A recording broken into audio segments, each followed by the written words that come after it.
ব্যক্তি কোরআনকে সামনে রাখবে আর কোরআনের গাইডলাইন অনুযায়ী কোরআন যেভাবে বলছে সেভাবে জীবন পরিচালনা করবে, ইমামুহু মানে কোরআনকে নেতা হিসাবে মানবে, কোরআন তার জীবন মরণ সব কিছু কোরআনের জন্য জীবন দিতে রাজি আছে না নাই? আছে না নাই? শুধু মসজিদের ভিতরে, মসজিদের বাহিরে না। এটা আমাদের বর্তমান অবস্থা, আমাদের অবস্থা, আমার অবস্থা। আল্লাহ রাসূল বলছেন ইমামুহু, কোরআন সামনে রাখবে, ও কদরু ইলাল জান্নাহ, আর কোরআন দিয়ে জীবনযাপন করবে, কোরআন তাকে জান্নাত পর্যন্ত পৌঁছায় দিবে, তাতে তার কোনো কষ্ট হবে না। ওয়ামান জাআলাহু কলাহু জহরিহি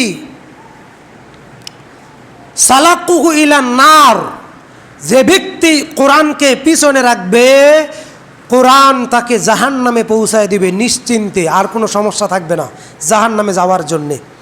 কথা কি বুঝছেন?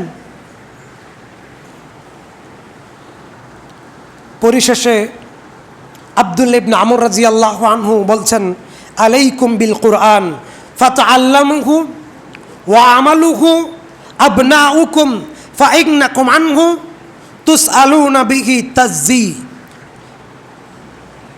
ইবনে বাত্তাল কিতাবের 46 নম্বর হাদিস, ভালো করে শোনেন।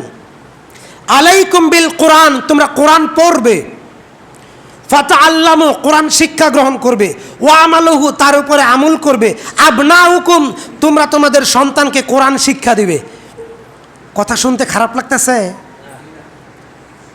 কার কার সন্তান আছে হাত তুলেন তো দেখি ইনশাআল্লাহ। মক্তবে মাদ্রাসায় পড়ার মতো কার কার সন্তান আছে? ইনশাআল্লাহ আমরা আমাদের সন্তানকে অবশ্যই আল্লাহর ঘর মসজিদে পাঠাবো কোরআন শিখার জন্যে। রাজি আছি ইনশাআল্লাহ?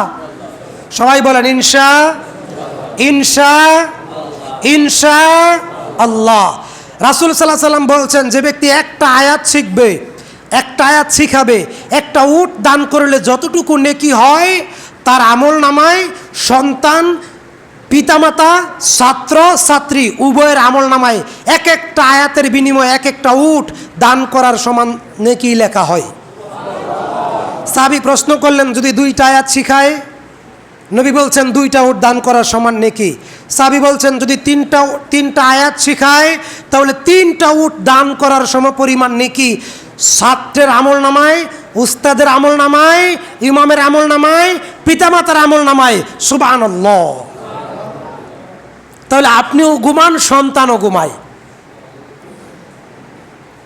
দুই একদিন নিয়ে আসেন, আর ইমাম যদি দুই একটা বাড়ি দেয় তাহলে ইমামের বিরুদ্ধে শাহাদাত আঙ্গুল বীরের মতো দাঁড় করাবেন, কারণ তাকে বেতন ভাতা দেন, খাওয়ান। আমার সন্তান ইমাম বাড়ি দিবে কেন? আসলেই সত্য কথা, ইমাম বাড়ি দিবে কেন? তবে শাসন করার একটা লিমিট থাকতে হয়, লিমিটের বাইরে গেলে সেটা অবশ্যই গ্রহণযোগ্য হতে পারে। যে কথা আব্দুল্লাহ ইবনে আমর রাদিয়াল্লাহু আনহু বলছেন, আলাইকুম বিল কুরআন, এই কোরআন কাদের? এই কোরআন কাদের?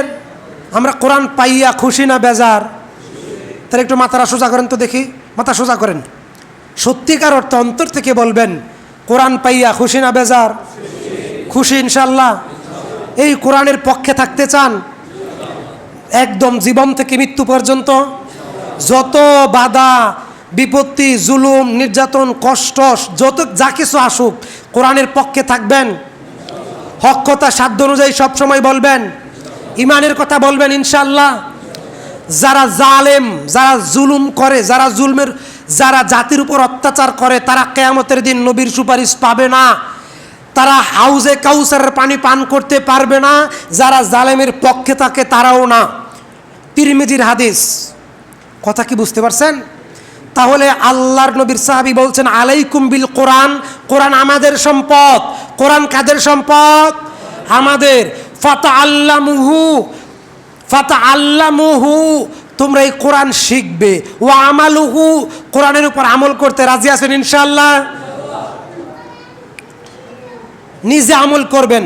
আবনাউকুম আপনাদের সন্তানকে আমল শিখাবেন, সন্তানকে কোরআন শিখাবেন ইনশাআল্লাহ। আল্লাহ। ফাইন্নাকুম আনহু, আর এই জাতির কাছে কোরআন প্রচার করবেন। তুসআলুনা বিহি, এই ব্যাপারে আপনাদেরকে জিজ্ঞাসা করা হবে। আমি এই আয়াত, এই হাদিসের থেকে মাসালা বের করতে চাই, মাসালা তৈরি করতে চাই, ফতোয়া দিতে চাই। যারা আমাদের তাবলিগের কাজের শুরু থেকে ছিলেন, এখন যারা নাই, আল্লাহ যদি তাদেরকে কিয়ামতের দিন জিজ্ঞাসা করেন কেন তুমি ছিলে না, তার কারণ তুমি আজকে আমার সামনে বুঝাইয়া দিয়া যাও। আল্লাহর নবীর সাহাবী বলছেন তুসআলুনা বিহি, আল্লাহ তোমাকে জিজ্ঞেস করবেন। তুসআলুনা বিহি, আল্লাহ তোমাকে জিজ্ঞেস করবেন আলাইকুম বিল কোরআন, এই কোরআন কি তোমার ছিল না? ফাতাআল্লামুহু, এর আমল কি তোমার করা দরকার ছিল না? ও আমালুহু, এটা কি তোমার করা দরকার ছিল না? বিল কি জানি বলেন, আল্লাহ রাসূল বলছেন বাল্লিগু আন্নী ওয়ালাউ আয়া, এই কোরআন প্রচারের দায়িত্ব কি তোমার ছিল না? তুসআলুনা বিহি, তুমি জবাব দিয়ে যাও।